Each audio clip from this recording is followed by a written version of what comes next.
अस्सलाम वालेकुम दोस्तों, मैं हूं नवीद सागर और आप देख रहे हैं केप टाउन टेक। दोस्तों आज की वीडियो में आपको बताने वाला हूं कि आप कैसे कॉन्फिडेंटली इंग्लिश बोल सकते हैं। बहुत ईजी है, बहुत ही सिंपल है, कुछ थोड़ी सी प्रैक्टिस चाहिए आपको और फिर आप बहुत ही टिप टॉप लग के इंग्लिश बोलेंगे। तो सबसे पहली टिप क्या है? सबसे पहली टिप ये है कि आपको टाइम के लिहाज से, time according to the time, आपको छोटे छोटे जुमले बोलने की प्रैक्टिस करनी है। जैसे अगर सुबह का टाइम है तो आप क्या, I'm going to have my breakfast, I'm going to take my car and go to the office, I'm going to go buy my groceries। इस तरह की आपने जुमले बोलने हैं जो अकॉर्डिंग टू द टाइम में। लंच का टाइम है तो अगर आप दोपहर का टाइम है तो आप I'm going to read my नमाज or I'm going to have my lunch। अगर शाम का टाइम है, इवनिंग है, तो I'm going to wrap up everything and go to my bed, I'm going to watch some TV। इस तरह के आपको जो है ना अकॉर्डिंग टू द टाइम कुछ जुमले बोलने हैं, रोज़ प्रैक्टिस करनी है आपने, ठीक है। और उसके बाद दूसरा क्या है कि आपने सिंपल वर्ड्स, छोटे छोटे वर्ड्स जो आपको याद हैं इंग्लिश के, वो आपने अपनी गुफ्तगू में यूज़ करने हैं, ठीक है। जैसे आप अगर कोई, जैसे ग्लास, वाटर, सन, लाइट, व्हाटएवर, जो भी स्मॉल छोटे छोटे जुमले जो भी आपको आते हैं, जो भी छोटे छोटे वर्ड्स आते हैं, कोशिश करें कि उनको आपके रोज़मर्रा की ज़िंदगी में उनको यूज़ करें। तो आपका ब्रेन ट्रेन होना शुरू हो जाएगा कि उसको ये जो लैंग्वेज है, जो इंग्लिश लैंग्वेज है, वो उसको बाहर की लैंग्वेज नहीं समझेगा बल्कि वो उसको अपनी लैंग्वेज समझना शुरू कर देगा। तो ऐसा ऐसा वो आपकी ज़बान पर खुद ब खुद आना शुरू हो जाएगी। तो बेसिकली आपने क्या करना है कि छोटे छोटे अल्फाज जो आपको आते हैं वो आपने रोज़मर्रा की ज़िंदगी में उनको यूज़ करना शुरू कर देना है। अगर आपको नहीं पता कि क्या करना है तो आप चंद अल्फाज आप जो है राइट डाउन कर लें, लिख लें 10-12, उनको रोज़ उनको प्रैक्टिस करें, रोज़ उनको यूज़ करें रोज़मर्रा की ज़िंदगी में लोगों से बात करते हुए।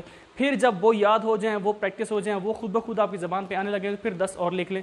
इस तरह आप इजीली बहुत जल्दी जो है प्रैक्टिस करने से बहुत जल्दी आप सीखना शुरू हो जाएंगे, बहुत जल्दी आपका ब्रेन उसको खुद ब खुद बाहर लाना शुरू कर देगा। ये दूसरी टिप हो गई। अब तीसरी टिप ये है कि आपने ये ख्याल करना है कि आपने कभी भी इंग्लिश के वर्ड को अपने जहन में अपनी ज़बान से ट्रांसलेट नहीं करना। मतलब ये कि अगर मेरी मादरी ज़बान सराइकी है, अगर मैं इसको सोचता हूँ कि यार इसका जो है इंग्लिश वर्ड क्या बनेगा, ये इंग्लिश जुमला क्या बनेगा, तो उसका क्या होगा कि आपका जहन कंफ्यूज होगा, आपका जहन उसको ऑलरेडी एक टास्क समझेगा कि ये बहुत मुश्किल चीज़ है, मुझे इसकी ट्रांसलेशन कर रही है। तो आपने ये नहीं करना, आपने सोचना नहीं है, आपने बोलना है। नो मैटर कि आप अगर गलत बोलते हैं, सही बोलते हैं, अगर आप मिस्टेक करते हैं, that doesn't matter at all.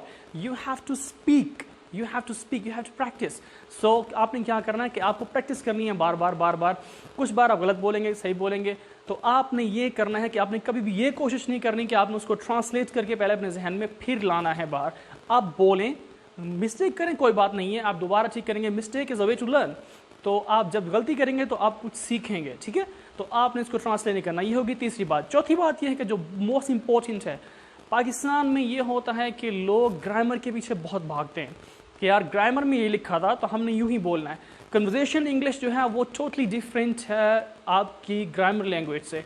कहीं भी आप बाहर जाते हैं, किसी भी आप यूरोपियन कंट्री में जाते हैं, किसी भी आप एशियन कंट्री में जाते हैं, बाहर कहीं जाते हैं आप, तो वहाँ पे ग्रामर लैंग्वेज नहीं बोली जाती। Language is totally different thing, you understand that. तो आपको क्या करना है कि आपको ग्रामर के पीछे नहीं भागना, आपको कन्वर्सेशनल इंग्लिश बोलनी जो बहुत ही ईजी है। ग्रामर वाली तो बहुत ही डिफिकल्ट है, वो तो बहुत ड्राई है।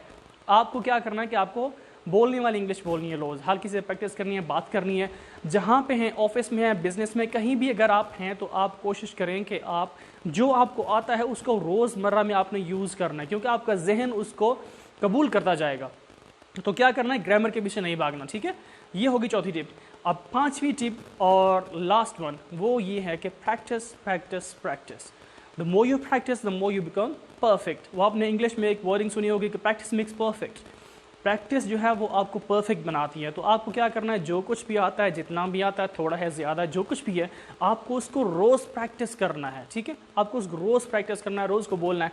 आपका ब्रेन एक कमांड तो आपके ब्रेन को ये है कि वो सीख रहा है, दूसरा ये है कि वो उसको प्रैक्टिस कर रहा है। रोज़ बोलते हैं तो वो ऑटोमेटिकली आपके जहन में फिट होता जाता है। So you have to practice every day for what you have learn, you understand that. So मेरे भाइयों, बहुत ईजी है। अगर मैं आपको बताऊं कि मैंने इंग्लिश 2010 की बात, 2010 में मुझे एक वर्ड इंग्लिश का नहीं आता था और 2011 में मैं फ्लुएंट इंग्लिश बोल सकता था, you understand that. So let me tell you, there is no rocket science, there is no major deal. You just have to practice every day for what you have learned and try to learn more and more and more and practice more. Simple as that. Very soon you will be speaking English like me. Last आखिरी बात आपको बताना चाहूँगा और वो ये है कि कभी भी एक्सेंट के पीछे मत जाएं। ये मत सोचें कि मुझे अगर यूरोपियन एक्सेंट नहीं आता तो मेरी इंग्लिश बहुत परफेक्ट नहीं है, अगर मुझे अमेरिकन एक्सेंट नहीं आता तो मुझे लैंग्वेज नहीं आती। लैंग्वेज और accent is two different thing, ठीक है। आप छोड़ें उसको कि यूँ बोलना है, आर यूँ बोलना है, टी यूँ बोलनी है, छोड़ें इस बात को अपने जहन से कंफ्यूज ही ना करें। आपको क्या करना है, आपको इतनी इंग्लिश आती हो कि आप सामने वाले की बात को समझ सकें और उसको उसमें जवाब दे सकें, तो वो है language. Accent, every country has different accent. So African has different accent, Europeans has different accent, American has different accent. Don't worry about the accents.